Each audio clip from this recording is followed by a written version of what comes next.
Hello, everyone, and welcome to Point3Podcast Season 3, Episode 8. Another fine Wednesday in April for us. Our live stream. I don't know why I said us. I was going to segue that into something else. But I am Spider Brando, joined by Hero Scroll to my left and Lou down below.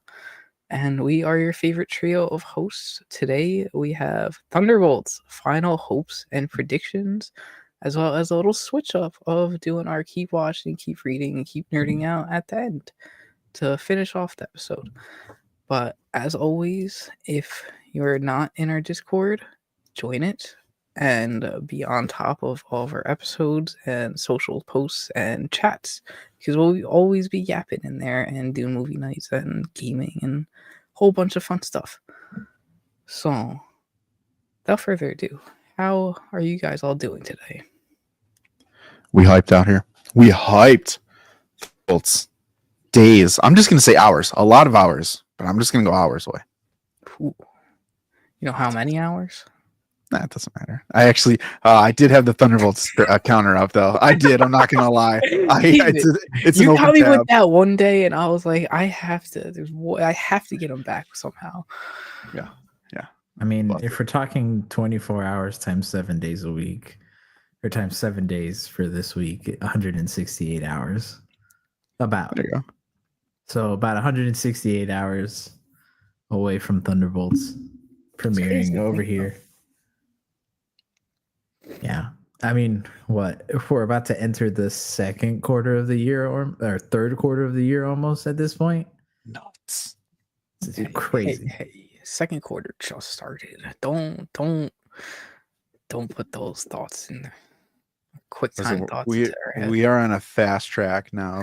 Maybe what could potentially be the greatest run of superhero comic book movies of all time, with Thunderbolts going to Superman and Fantastic Four. So, isn't it cool though? Because I feel like we had this similar situation back in 2023 with May June Apocalypse. June Geddon. But that was only like Across the Spider-Verse and Flash. I mean, no, because we had Guardians Across the Spider-Verse. Guardians was May. Yeah. Guardians was May. I forgot about Flash that. ruined it. Was like May 30th. Oh, Blue Beetle was August. Blue Beetle. I forgot. That's what I'm saying. That whole summer was like, it was awesome, wild. It was great, and I feel like we're getting there here now with this summer where we got Thunderbolts. We got just the tease. This is where the big dogs come to play, right? Shout out Rob Breaker. But yeah, isn't it cool, guys? Isn't it cool? It's an exciting time to be a superhero fan again. So much so that my camera just said, "Nah, dude, disappear, man." Yeah. Channeling his inner strategist right there with the invisible woman. Right, I might have to completely disappear since streamers like Necro say that playing strategist is like the easiest thing ever now, which no. Oh God, it is not. I cannot play strategist whatsoever. Sorry, bro. That's why the Point3 Podcast is here, to support all of us while you're clubbing people with a hammer. All right, y'all. I like it. Listen, we are going to be talking about Thunderbolts. Now, I just want to preface this. Yesterday, we got a little scare. Here. People were saying, hey, the UK reveal's coming out. They're doing the movie premiere. All of your favorite TikTokers and YouTubers have seen it, and they're talking about it, and they're giving you non-spoiler, which is super spoilerly, which is ridiculous, but that's fine.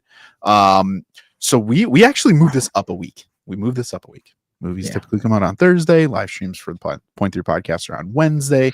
We're like, listen, y'all, we got to get ahead of it, give you some real thoughts. We want to hear from you. We obviously want you to hear from us, but we're going to start off with kind of just general vibe on Thunderbolts, because I think it's been an interesting movie to where we felt a certain way about it in two ways, really. One, if you guys didn't know, we went through and we crushed and we read tons of Sentry, from his appearance in 2005 all the way up to the 2020 series, which is whatever. But we fell in love with Sentry. So you have that. Sentry's in the movie, obviously, not a spoiler. And we're getting The Void, which is also not a spoiler. And then we were kind of comparing like Brave New World to Thunderbolts. Which movie is going to be better? They're both going to be in the basement. Are they both going to be good? Are people asking for it? Are they not asking for it? And we've gone through this whole debate. But now that we're finally here, Hero Scroll, now that your ult is finished, bro, how are you feeling about the general vibes of Thunderbolt almost 1 week away? You know what? I'm excited for it. I genuinely am. And it's nice to be able to say that. Especially since, again, this time last year, we were so down on the movie. So down on the movie. CinemaCon had just got finished. The world famous CinemaCon. Yeah, which was epic. It was huge. Broke the epic, internet. so great. And they revealed the title change along with the title logo change. And it just felt like such a letdown for the movie already in that sense alone, where it's like we're getting a weird title change that more than likely isn't going to mean anything. We got this ugly little logo that I think somebody came after us for saying it was Times New Roman as a joke. Oh my god, the Times New Roman police! I forgot about that. Yeah, I'm telling you, this movie for some reason brought out all of the like weird defenders of stuff. Dude. Oddly, I don't know why. But yeah, we were just so low on this movie. But I think really the big change started when we got the first trailer, like the first teaser trailer. I think that when we got to see kind of a vibe of what they were going with between both this and Captain America, Brave New World, I think we were able to kind of get a better idea of what Marvel was trying to do. Yeah.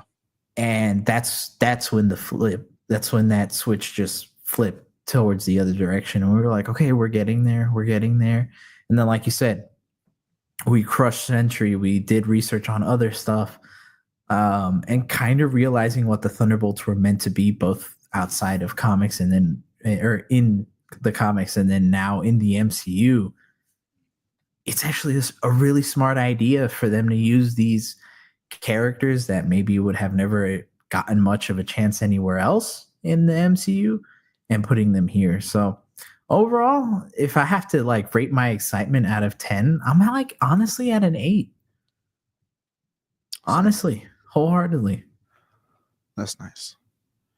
SB, you've been a big advocate for this movie, and the hopium was strong over there in Spider-Brando land. How are you feeling going into this movie a week out?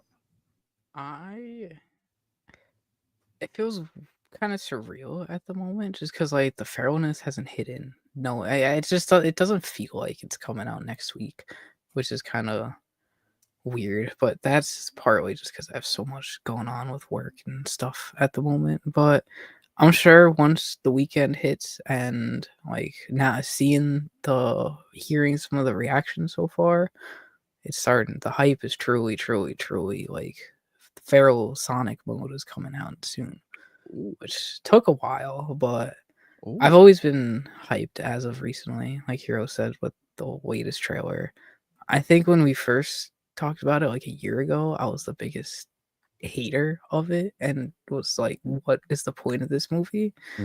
But I've been caught on board with it very much. I've always liked Yelena and Florence Pugh throughout all of her MCU roles, and just kind of seeing like the tone they were going for after the trailer, seeing more of Sentry. I remember I was a big Lewis Pullman hater at first, but I did my research. That man's gonna kill it a Sentry. Oh my god.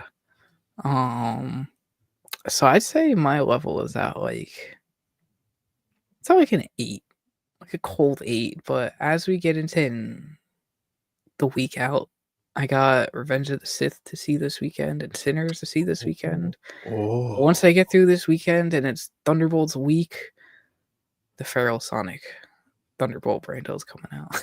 Thunderbolt Brando? Oh my god, bro. Just for that. That's a good one, actually. Thunderbolt Brando is good, but just for that, if you go Thunderbolt Brando, you can only have the mustache.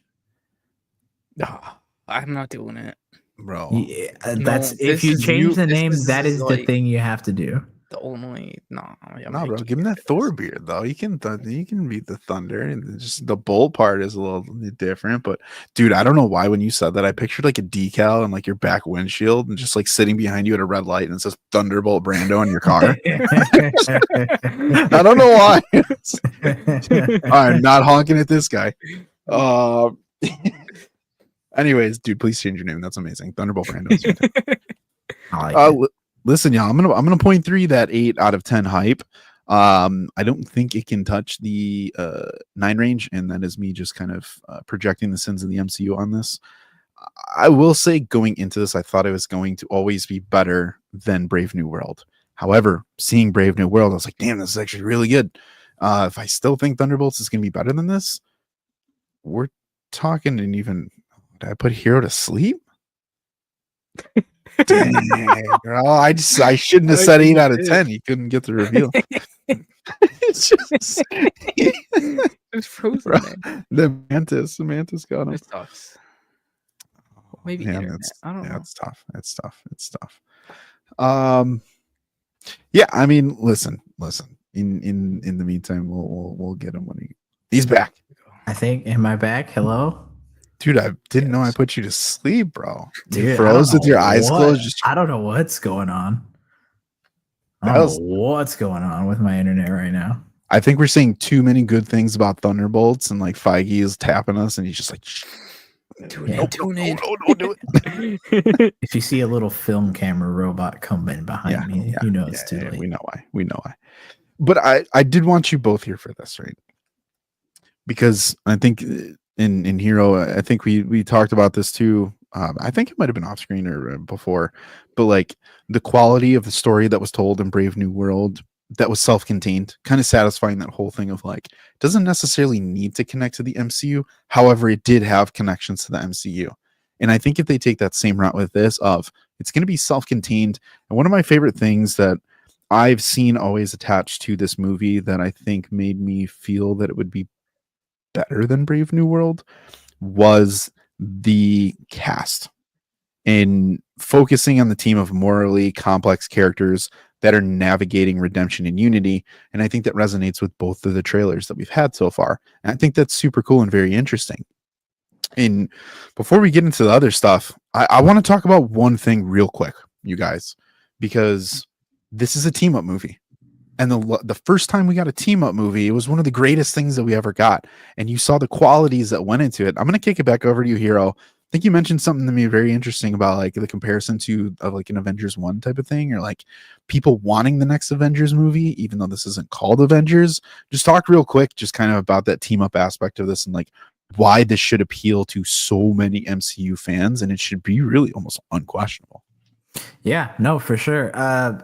To me, I think the big part of the team up movies are how they connect your bigger stories or other pieces of your story together. And obviously Avengers did that in tying all of your main MCU heroes into one big film. And that's the big appeal. And in reality, if we think about what Thunderbolts is doing, this is doing this really for this Disney Plus phase 4, phase 5 era of films, where it's taking your Black Widow, it's taking your Captain America, Winter Soldier, it's taking even your Hawkeye, if you want to count Yelena as both of those, and then even going a little bit further back with Ghost coming in as well. And who else knows what else is going to happen, but then also tying in Val and what she's trying to do, as they've been alluded to. So in reality, this has all of the aspects of the big team up movies that we want. It's this weird hybrid where obviously because of the characters, they are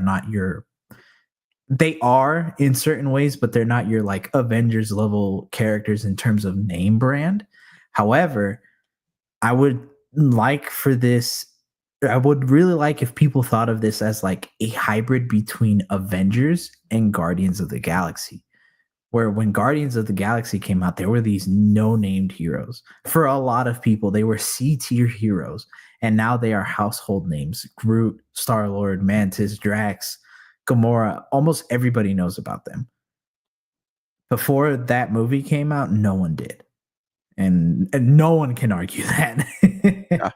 And I think same with Thunderbolts, where you have a couple that are more recognizable, but most of them people are going to be like, oh, I forgot that person was in the MCU. Like, genuinely, I think there's going to be casual people who don't know who Ghost is, who Probably a forgot lot. about Red Guardian, A who lot of people doesn't see Black Widow, so they probably don't even know who Red Guardian or Taskmaster even are.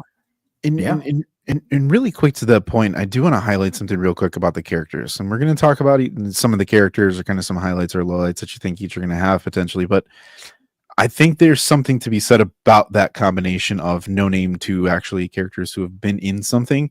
But when you look at it, the vibes of the characters, it's completely understandable that there are people who have no clue about these characters that, again, since, for the last 5 years, maybe you've seen them, maybe you haven't seen them, but anything before that, and we'll count Black Widow as kind of technically like pre the Disney Plus kind of phase because it was supposed to be, and then COVID and all that kind of junk. But the only person who's really been in any movie of substance for the most part is Bucky/Winter Soldier.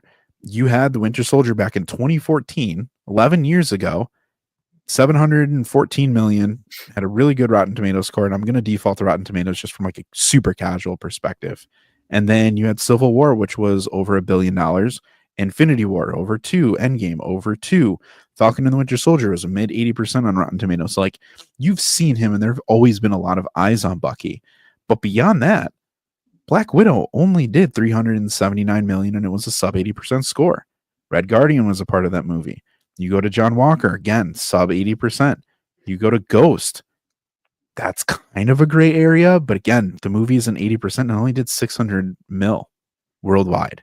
So Ant-Man and the Wasp wasn't really great, and it's not in people's top for the most part. Like, that's not a character that you want to see. And then we get to Taskmaster, who again has been labeled as an absolute bust in the MCU and just a complete failure of the adaptation of a character people had really, really high hopes for.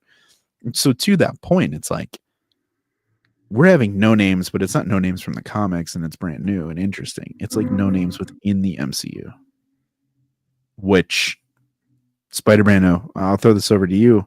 I mean, how much is that hurting, and could that help this movie in the end, potentially? I think it hurts it a little more than it helps, because it is truly one of those movies that you kind of have to do a little bit of, like, I feel like you have to do a little bit of research to understand, but it depends on how they explain it in the movie to really see if you do, because as we've said time after time before, you always think you have to do all the research, but then sometimes they just explain it pretty well. But I've seen a lot of people on Twitter kind of complaining about, like, not knowing who certain, like, I brought up Black Widow for no one saw Black Widow, for example, because one of the trending tweets I saw at the time was like, I never saw Black Widow, what do I need to know? And it had like 100,000 likes of like a quote tweet over like a Thunderbolts thing. And I was like, damn, that is a lot of people that either just never actually saw it or just like the tweet, so it's funny, but still a lot of people that potentially haven't seen it and have no idea the background of Yelena and Red Guardian or Alexi. So it kind of hurts, like, doesn't capture the marketing that they're trying to do too well, especially when they just came out with like posters of them like holding each other. And then you have the people that do actually know that Red Guardian wasn't a good dad and go to attack the poster and be like, that's like a disgusting poster, which then turns the people that didn't even know the background off away from it. So it's kind of like, it hurts it, but it helps it at the same time, and it sucks. I think for Thunderbolts, it's a lose-lose, though, because you're going to have a subset of people who just don't understand what the Thunderbolts is for. And I think even maybe we fell into that form of thinking for a little bit. But the big thing that there's two big things that I want to kind of touch on when it comes to that is that people comparing it to Suicide Squad. And they're like, oh, because people can die. And it's like, that isn't really what the Thunderbolts are for. That isn't what the team is for. So while, yes, people can die, that isn't the inherent interesting aspect of the team.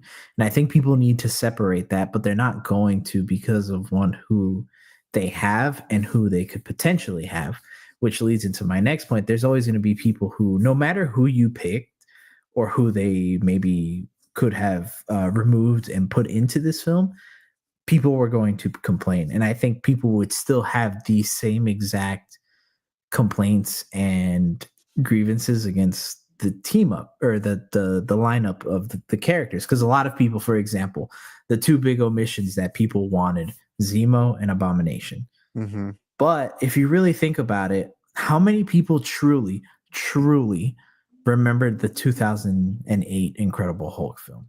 After Brave New World, nobody remembered it. Clearly. After begging for it, they were like, who's this? I don't know. I don't get it. Mr. Blue. Yeah. So having Abomination, I don't think would have helped it in any way, because then people wouldn't have remembered him, and people weren't going to watch She-Hulk to remember him either. So like, you still have that problem. And then Zemo, Captain America Brave New World. Captain America and Winter Soldier and Civil War. Realistically, Zemo, while a good villain, is not the most memorable aspect about Civil War. I'm not saying he's bad, but when you think about Civil War, you're thinking about the airport scene. You're thinking about Spider-Man coming in. You're thinking about Bucky and Cap teaming up on Iron Man.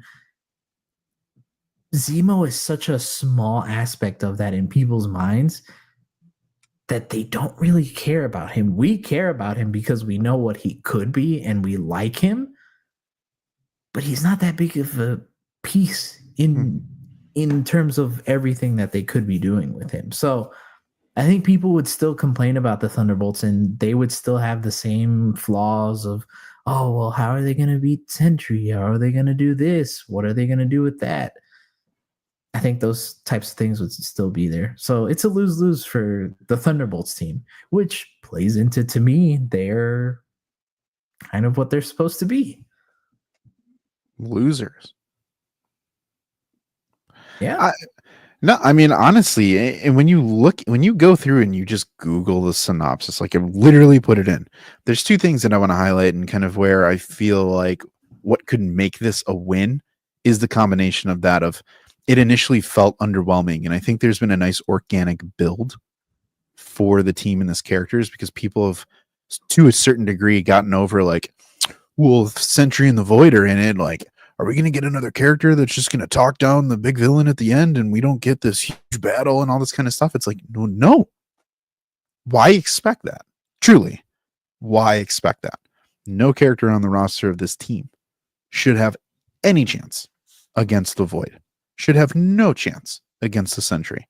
None of these characters, minus Bucky, Prime Bucky, who knows what version of Bucky we're going to get, but Prime Winter Soldier 2014 Bucky, you'd be like, you know what? Yeah, I would put you up against most of the Avengers. This team, I don't know, maybe. Like, obviously, there's the Hulk and the Thor, and like, no one's really touching them, except for probably Sentry. Well, MCU Sentry. But what I want to leave you with is, to that point, I think we have to just take a little look at the director of this. And I'm going to call it one thing that he's directed, and kind of just a highlighting of that specific show. You guys might know what I'm talking about if you're watching. It's a couple of years old at this point. And then just kind of the synopsis of the team and the characters. And I think when you blend all those things up, it really feels like it could be a super strong movie, and you could fall in love with these characters all over again. Because for the most part, Yelena Bucky, I mean, those are the two that people always are going to love, but there's a lot of room for these next people to be not only redeemed in the story, but redeemed to the fans. And if that happens, go ahead. Let's say, who doesn't like David Harbour as an actor? Honestly, and it's the theme of redemption is so strong here that it's going. I very much could see this movie being a movie where you walk away feeling super connected. You're going to want to buy the merch, probably going to want to buy the figures, probably want to see it again. You might get it when it comes out, like that level of connection, right? It's going to be impactful with you. But real quick, Jake Schreier. I want to call this out because I think it's super cool. He directed The Beef, 6 episodes of that series, which had themes of anger and personal conflict. The huge praise that it got, and there was one article that I saw, was praise for its tight writing and direction that effectively delivered each twist in turn. Knowing the characters, the personalities, and all things that are in play with the characters that have been assembled in this movie, I wholeheartedly believe that could be applicable here. Elements of that. Very similar to what Matt Shackman's doing with WandaVision vibes that we're getting on Fantastic Four, and we can see his handprints all over that movie. So taking that and coupling that with the movie itself, the characters have unresolved pasts, clashing egos. Take the trailers and watch the trailers and go through and just see how do these egos work together to come to solve a common problem that they're going to have with the Voider Sentry. That's an interesting story. I'm not worried about who's going to tie him down and be like, you're under arrest, Sentry, or Void, you're going to jail. Yeah. I don't care about that. That's not what is interesting. What's interesting is the ride that all these characters are going to go on from beginning to end. Plus, real quick, why I can buy into that more, it's a plus. I think it was one of the dumbest things that I've ever seen, but one huge plus was the Doomsday reveal. And knowing that we're getting characters that are going to move forward into the next Avengers movie, I think really kind of put some of my concerns down. And I'm like, dang, I think I can sit here for the 2-ish hours and really just get lost in the story. Yeah.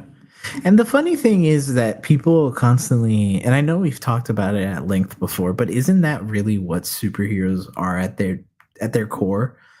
Where they are faced with the most insurmountable odds and they get through it. You think about Spider-Man, and every time we're like, how is he going to beat such and such? How is he going to beat such and such? But we're never like, oh man, if Spider-Man beats the Sinister Six, man, like I'm not going to care about this anymore.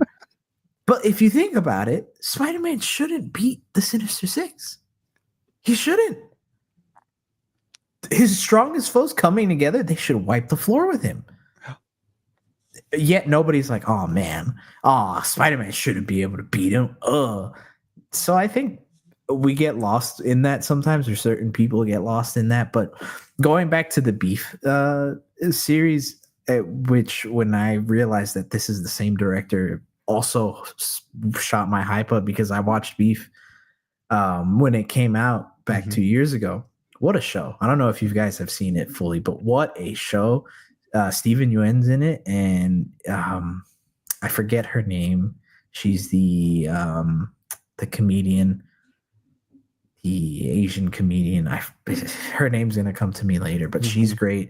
I haven't really seen her in many like more dramatic roles, but this was funny. But then also, nobody was really good in that show.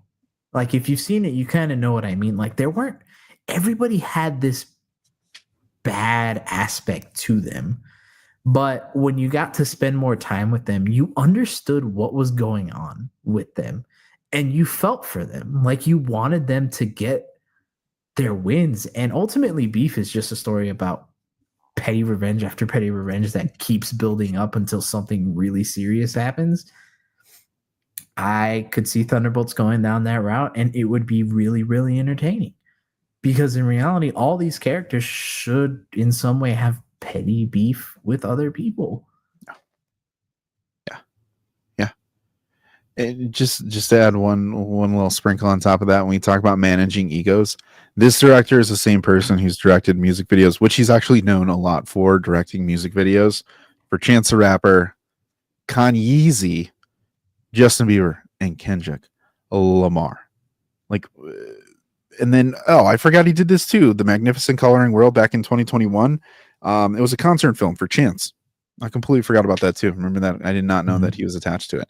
So it's like, dude, getting to know people before this beyond just like the main actors that are the superheroes, like the people behind kind of like putting this story together. I do think that there is a chance that this could be a really great story at the end of it. That we're like, yo, when we get into Avengers realm, that's where people are going to be like, I hope they don't die. Like how we felt with the Guardians. When the Guardians went up against Thanos and it's like, dude, so you get Spaghetti Drax and all those people, and you're like, no, like, dude, I don't want that to happen to this team. That's what this movie can do for them moving forward and fill that void, no pun intended, for the next sub team without an Avengers. Like, guys, there might be a world where we don't care if there's not an Avengers team. We're gonna care, but we're like, I hope they do it, but like, we got the squad. Like, I just am rooting for the squad. I want them to have their side piece and their side story in the next movie. So I do think that's super cool. But I do want to ask you guys really quick, since we're still on the topic of characters, who are you guys picking as kind of like your MVP? Who do you think is going to be your MVP for this? And who do you think might be the letdown? SB, want to take a stab at it first? MVP. I want to say Ghost is going to be the MVP. As much as I want to say Yelena, just because she's like been marketed and her and Bucky as two stars. I'm sure they'll have their moments, but I think there's something that Ghost is going to do to make her like a true like MVP of the movie. They brought her back for a reason.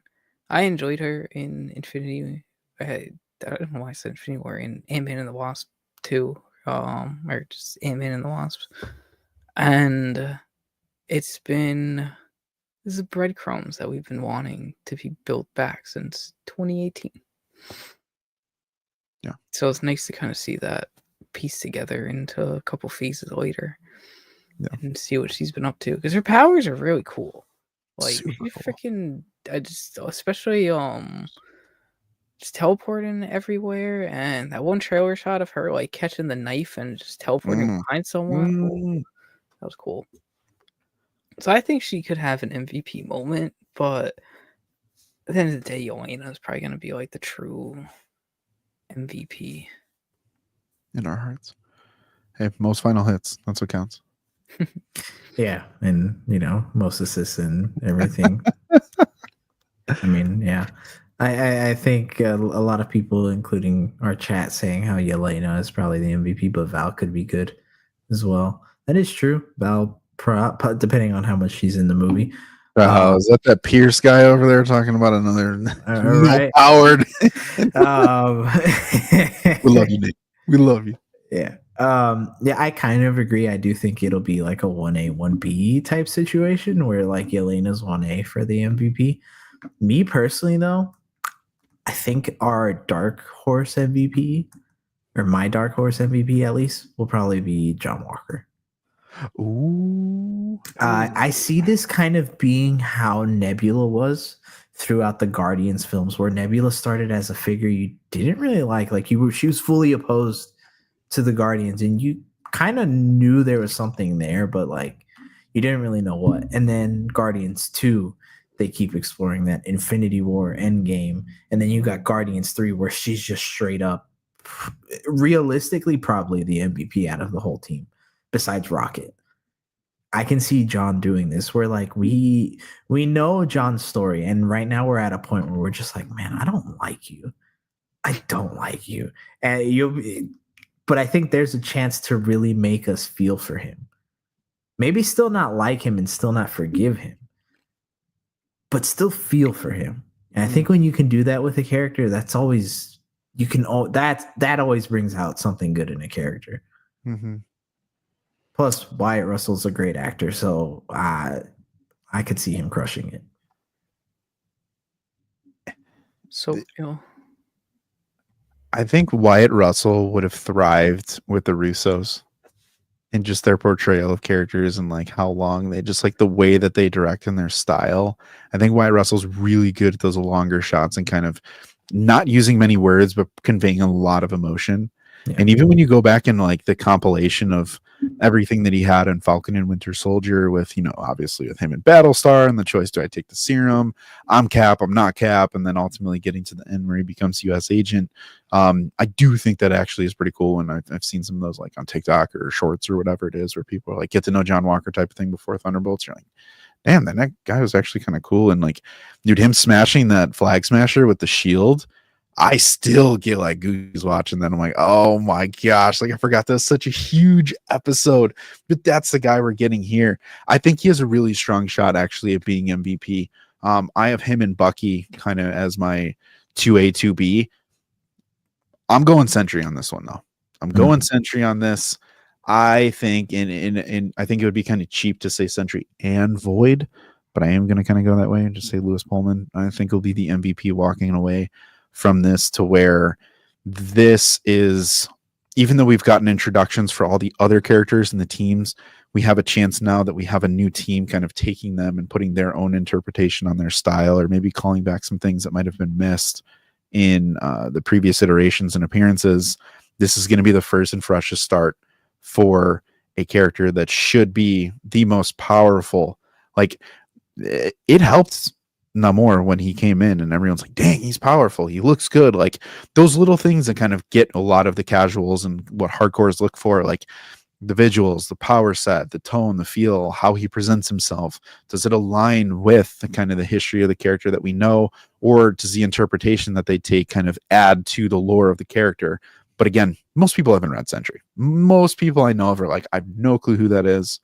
They think it's going to be like some Steve Rogers, like Captain America type of thing. Like, no, not even close. And no, it's not Marvel's Superman. This is a brand new, fresh character who's going to absolutely, potentially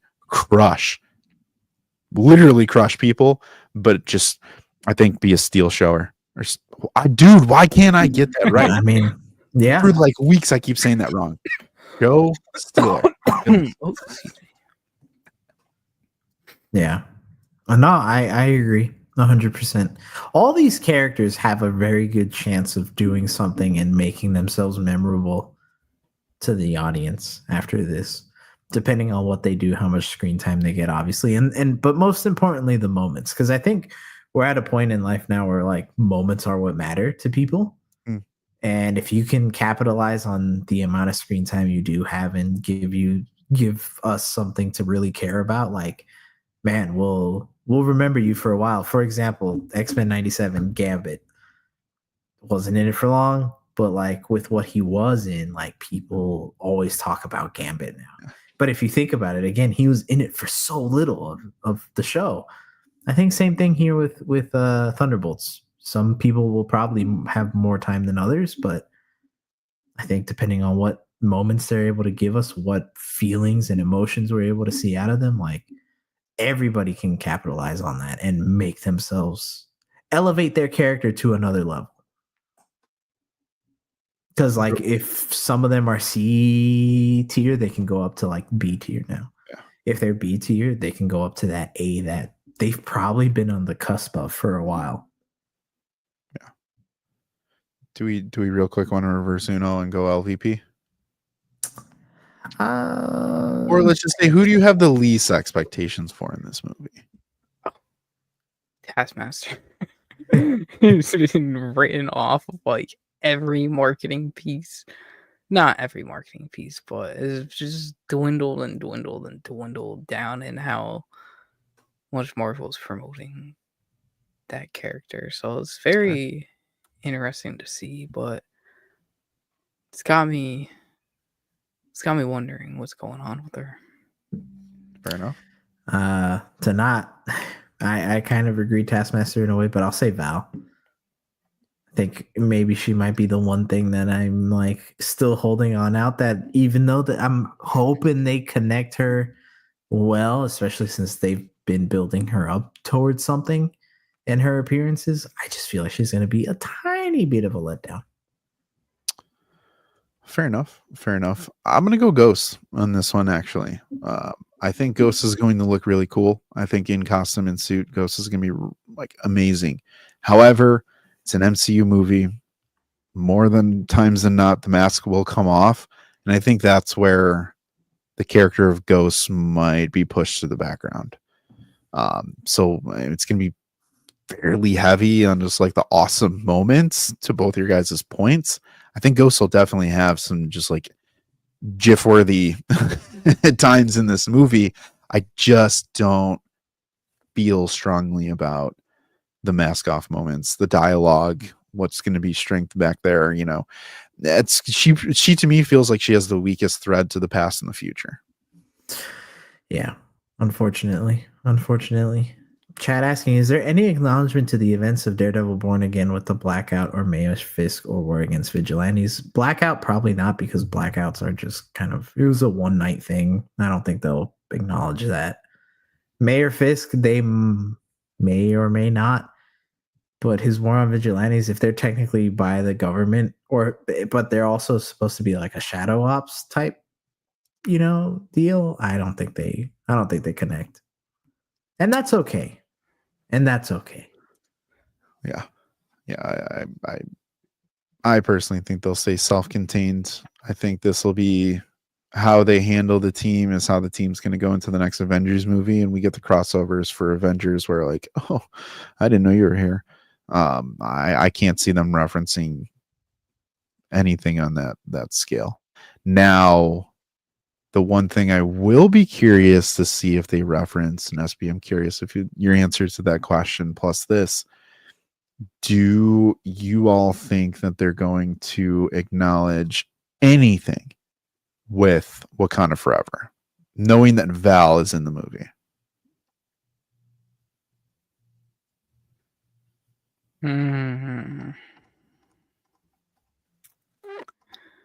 They probably should.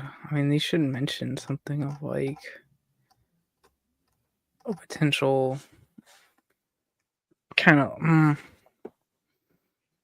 like a potential war, or not war, but just like discovery of a new species. Maybe not species. Yeah, maybe species in the background. If someone found out about Talokan. I'm not talking about Skrull. I'm talking about like I know Talokan stuff. Oh. So that would be cool, but I don't know. I don't think they really will mention it that much. I think it'll be a little more self-contained. I think they won't mention Talokan because, as far as I remember, and I might be wrong, Talokan does stay a secret in Wakanda Forever. Pretty sure it did. So. Like even just from the underwater vibranium. Yeah, just the vibranium thing. But I think a cool way to maybe connect it would be that maybe Sentry is an experiment in response to Wakanda, where they're like, we need a weapon to get in there, and Sentry is that. Like they're experimenting on that. Would be a cool connection, I think, where it's like Wakanda is this thing that makes the government nervous because they're like, they're their own kingdom. They can do whatever they want at any time. Like if they attack us, we don't have anything. Be honest, a few super soldiers, which, by the way, they also kind of have with Black Panther. So, yeah, I think them having to experiment on Sentry as their weapon for Wakanda as like a very extreme weapon would be really cool. Okay. One more thing. Do we get any Skrull reference with this? No. That is a hard no. SB? I don't know. Can I recant mine? Actually, I want to change my answer. Go ahead. Okay. Hell no. Oh, doubling down. No. Guys, remind me: is Everett Ross alive or dead? He's alive. Alive. Yeah. I remember, was it Skrull Boy? But the last time we saw him was a Skrull, technically. Yeah. Nate's got I don't know. Just freaking, I don't think we get the Skrull reference. I think Marvel just wants to forget that show exists. Yeah. Well, no, actually, I did have one theory, though. Or not one theory, like something that came to mind. Theory time and predictions. Theory time. Final Hope, the true title right now. Do it. It was something stupid about Sentry's powers. It kind of Val brought up about how he's like all the Avengers folded into one in that trailer, and that got me thinking if maybe someone else got access to the whatever that thing. I don't even remember. The autumn harvest where we all gather and suck on some Avenger blood. Had the harvest and mix that with the super soldier serum, and that's kind of how Sentry came about. Oh no. I don't want it to be that at all, but I'm like, it's plausible. It's plausible. She said folded into one, and that got me thinking. They better call it the power of a million suns. If they don't start dropping that, then I'm gonna be upset. They need to. They need to at least drop that once. Man, what could have been if they didn't they in the trailer? Didn't he already say he has the power of a million suns or like a million exploding suns? No, I think they say something like very kind of similar, but not really. It's like dancing around it. Yeah. It's like I have the power of 6 figures of stars that explode. Yeah. That cause a lot of light. Something dumb like that. It's such an exaggeration on my end, but yeah. I don't know how much of a greater MCU impact this has between like going with scrolls and all that, but I do think Nate has a good reasoning where it's like Val's being like, hey, the Avengers aren't here. We need something to protect us from what's coming. And if this takes place after Brave New World, where they're like, hey, getting adamantium failed, so we need something else, I wouldn't be surprised if they kind of go down that route. And and again, it makes sense for them too, where it's like, because the government really is at the key of a lot of other things, and with SHIELD not being there, somebody needs to take their place. So I could see that happening. Yeah. I think Val could reference multiple things within a 2-3 minute span while she's having dialogue with someone like Bucky. But yeah, I mean, I can't see there being, a greater storyline that they go after, like a Tiamat Island or something that was in Brave New World. Yeah.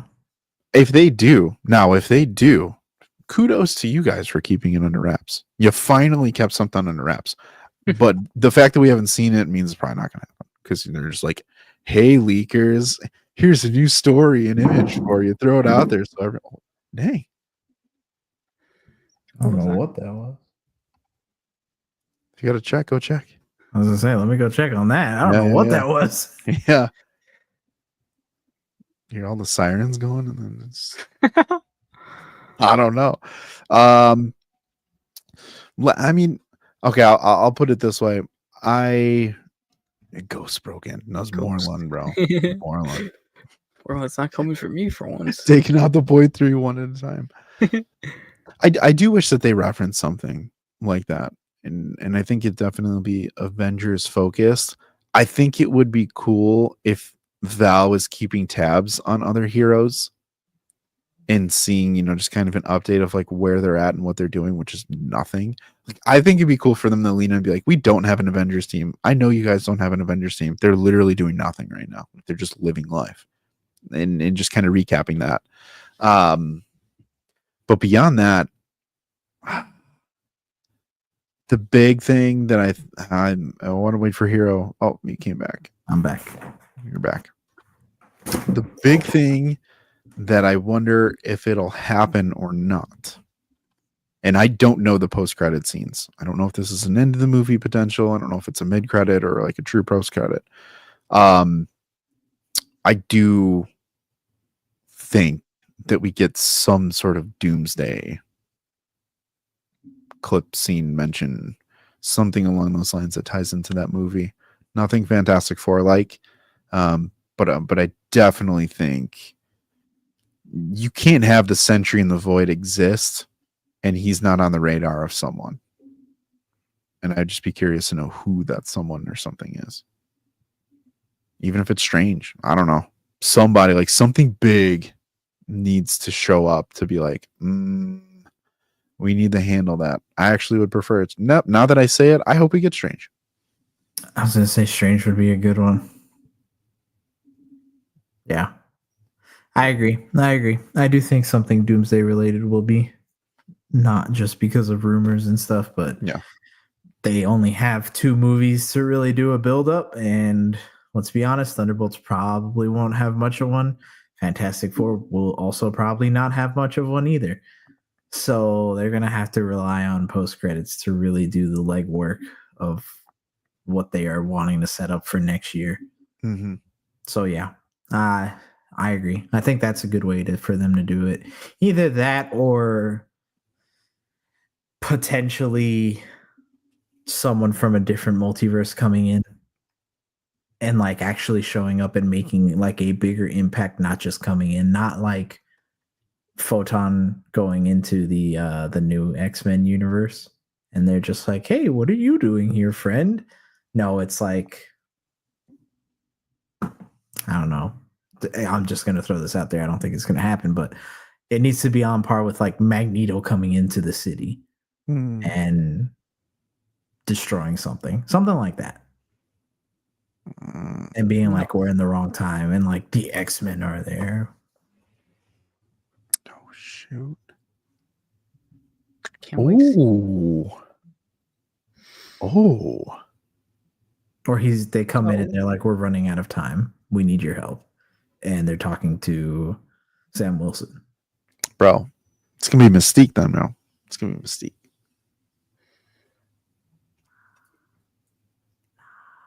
Someone who got a chair. It's someone who has a chair. Probably Ant-Man. Dude, playing drums. I would rip my recliner out and throw it at the screen. I'd be so pissed, dude. If it's Scott Lang being like, read my book, I don't know if I killed him or not. Maybe I should figure it out. I was not expecting that. I think it'll be some. Oh, excuse me.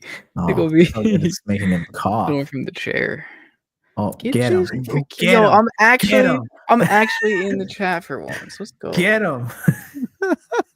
How do I do Barzy, what's up, man? No, thanks for showing. No, appreciate you. We are doing well. Hope you are too. Yeah, absolutely. Get banned. Quick okay. final. We have to do 2 more predictions at least. Prediction box office for sure.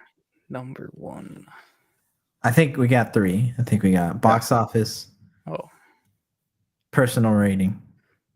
Rotten Tomatoes. Ooh. So SB, do we give SB the first crack at it since he's the leader? Yeah. He's in the hot chair since he's red. Dang. So you go first. And my lights. I'm holding time together. And Heroes the Void.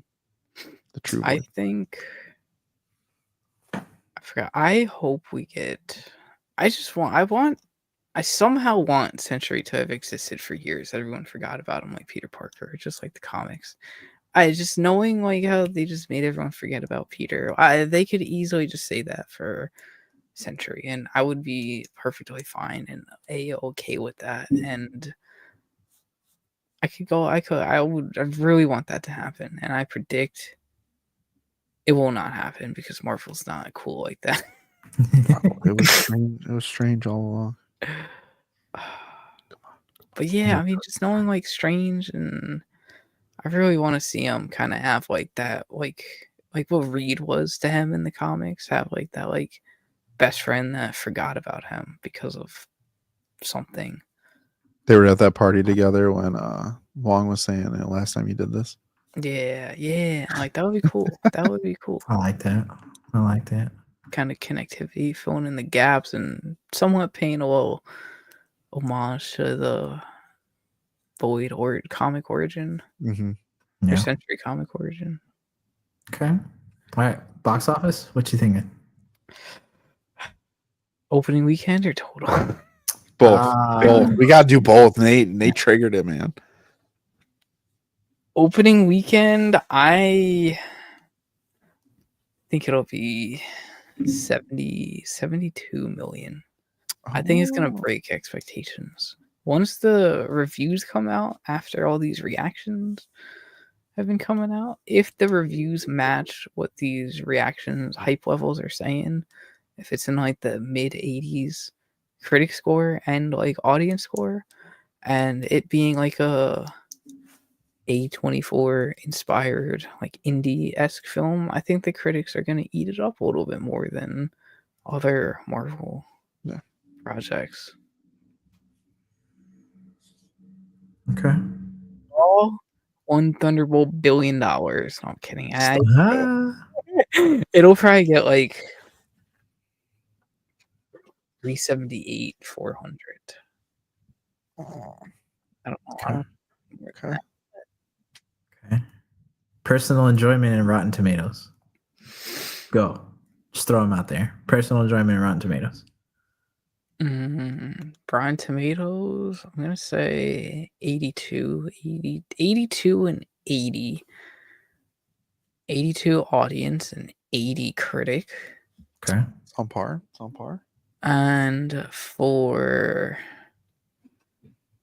personal enjoyment, it'll be an 8.6. I don't know why I feel like being oddly specific. I was going to say very, very specific. Okay. Lou? Ooh, opening weekend, we're going to go 45 mil. Total, we're going to go 375. Damn. We are going to hit an 80% across the board for Rotten Tomatoes. And my personal enjoyment, I very well can have this as a 9 out of 10. I like that. I'm going to say 67 mil for opening. How many times have you seen it, bro? I don't know. Maybe a lot. No, 67 mil. I truly think you can hit that. 67 mil. Opening weekend finishes at. I'm gonna be optimistic. I think it's gonna be a good hero movie that people have been wanting. Kick off the summer box office, even though we're still not even really into spring. But 600 mil. Damn. I think it's gonna hit that 600 milli. Okay. Yeah. Personal enjoyment. I'm also saying 9 out of 10. I do think it's gonna be up there for me, especially with Sentry in it, my boy. Yep. I've been needing that in my veins. Plus all the other characters I think are gonna be great. Rotten Tomatoes. I'm going to say 82 critic, 89 audience. I think this is going to be higher up on the audience scale than it will be on the critic. Also, I think this is the one movie where there won't be review bombs. No. I think this movie might actually escape like unscathed from the ratings of being, yeah. So I agree with that. Yeah. Okay. I like it. Well, 167 hours since we've been at this for about an hour now till Thunderbolts next week. So let us know what you guys are thinking in the comments below. Let us know if you're excited for Thunderbolts. I know we are. I think and again, what a fun journey it's been that we now get to end next week, especially with this weird movie that had a lot of ups and downs. Some downs were harrowing downs. Like we felt like we were in the pits. We were in the trenches. If you weren't in the trenches with us, then don't say say you like this movie, but don't say you were a day one fan. Okay, don't lie. Don't lie like that. Don't lie. But gentlemen, let's end it off with the 3 most important things that we do every week. Let's keep watching, keep reading, keep nerding out. Gentlemen, Lou, I'm gonna kick it over to you. What you been watching, man? Listen, y'all, I'm between my baseball and some rival stuff. I have been watching, I'm going back to anime. Super Cube clips, dude. I need to find the show and actually start watching the show. So if y'all been watching Super Cube, let me know. Hit me up in the anime chat and Discord. We need to talk about it because, dude, Western animation's going nuts. And the Chinese anime, which is not the right thing, but that's what I'm saying, just to put it in reference, popping off here. So that's what your boys watching right now. That's what we're gonna keep watching. Good visuals. We're on the visual hype train right now. Love it. I mean, I that's the only really way I know how to say it. But Chinese anime has been like really getting up there in terms of like more and more popularity and quality as well. So, and I know the chat, they're going to keep watching Thunderbolts. Nate saying, seeing it first in IMAX, can't wait. And Barzy saying he's pretty heckin' excited for Thunderbolts, that he might have to go by himself opening night. Do it, bro. No shame. No shame. Going to the movies by yourself is so much fun. So much fun. Venom Let There Be Carnage was the first superhero movie I went by myself, and I was like, this ain't half bad. Mine was The Flash. Oh, I hated it. I don't know about superhero movie, but one of the first movie I saw by myself had Lewis Pullman in it. And it was Bad Times at the El Royale. Oh, I heard that movie was good. Oh, so good. So underrated. Yeah, that has Chris Hemsworth in it, right? One of the Hemsworths, yeah. I forgot if it's Chris or Liam, but one of them's in it. Madam Web's in it. Oh, okay. Dakota Johnson. I was gonna say actual Madam Web or like Dakota Johnson. No, Dakota Johnson. Yeah, dude, bro, I instantly thought of an old lady in a row. Yeah. I was like, ooh. I forgot the guy's name, but he has a really long beard, deep voice. This great actor. There's a couple people. I know, there's a lot. Yeah. Weird, long white beard.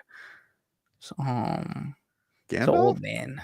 Yeah, kind of like Gandalf's beard, but okay. Crashing on. I need to find out. You guys can keep going until look at this cast list. We're too invested. Jeff Bridges. There you go. Jeff Bridges. Oh yeah. Ironmonger. Come on. It was Chris Hemsworth. Yeah. John Fake Hamm was in MCU it. fan. The cast was really freaking good. Oh, yeah. You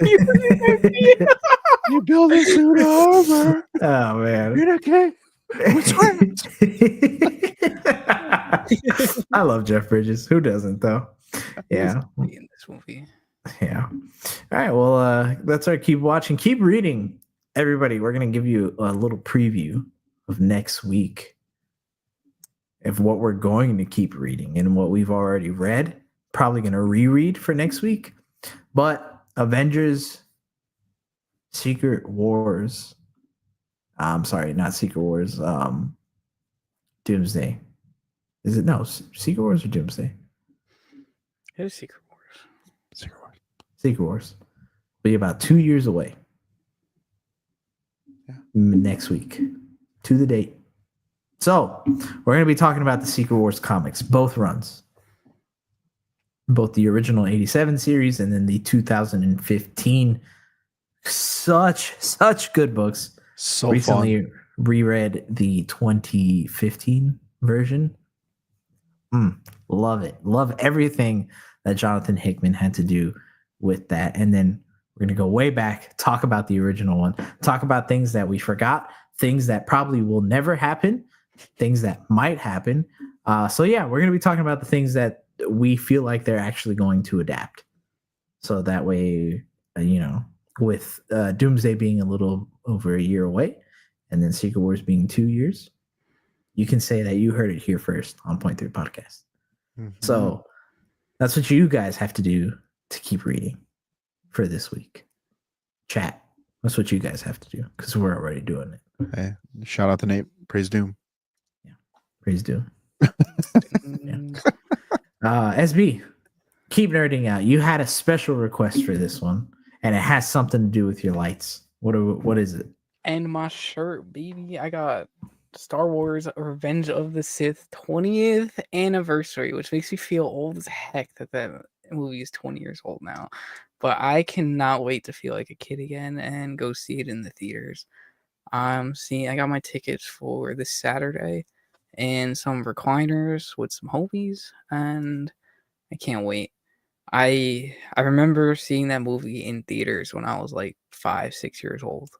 Actually, yeah, like 5 years old because it was before I turned 6.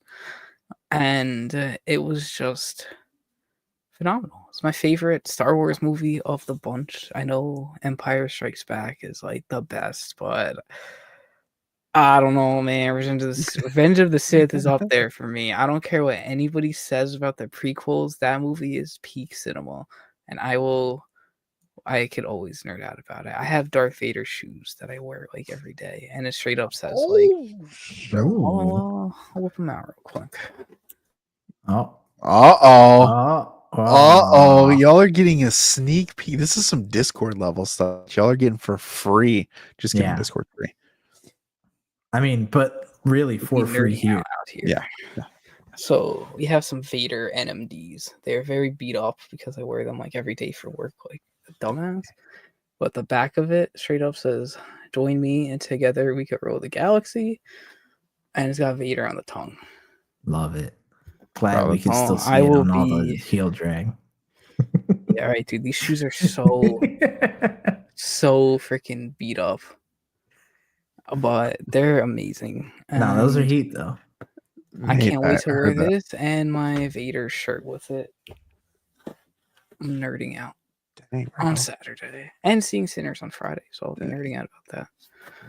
Dude, you're nerding out or at the Vaders? I do have the Vaders.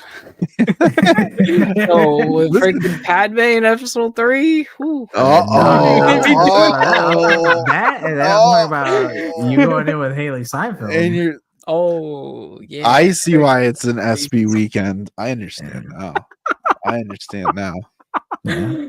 We won't put you on blast any further, bro. We'll leave it. We'll let you off the hook with that one. Each time this movie hit the theaters, that's insane. Yeah. Hey, keep that away from us. We don't know anything about that. Nothing, bro. Keep that no conspiracies. That's a different channel. Yeah. Point3 conspiracies. Point3 conspiracies. Why Spider Brando goes to the theater to watch Sinners. And Revenge of the Sith as a double feature. It'll be 2 separate days, not a double feature. All right, SB, one question. How many times did you put Haley Steinfeld singing that song on repeat when she's posting on her socials? I didn't even know she sang a song. I can't tune in next weekend to find out how many times Spider Brando watched Haley Steinfeld singing that song. Everybody, we're going to end it there. Thank you so much for joining us for another episode of the Point3 Podcast, our live show on Wednesday. Again, are you going to be watching Thunderbolts? Let us know. Let us know what you're getting into this weekend as well, between watching and reading and nerding out things. But until our next live stream, make sure you are subscribed to us, that you follow us here on YouTube, and that you also listen to us wherever you listen to all major podcasts. We have been your favorite trio of hosts, myself, Hero Scroll, Spider Brando, and Lou, wishing everybody a good night. But until next week, always remember 3 most important things. Keep watching, keep reading, keep nerding out, and we will catch you guys next week. Have a good night.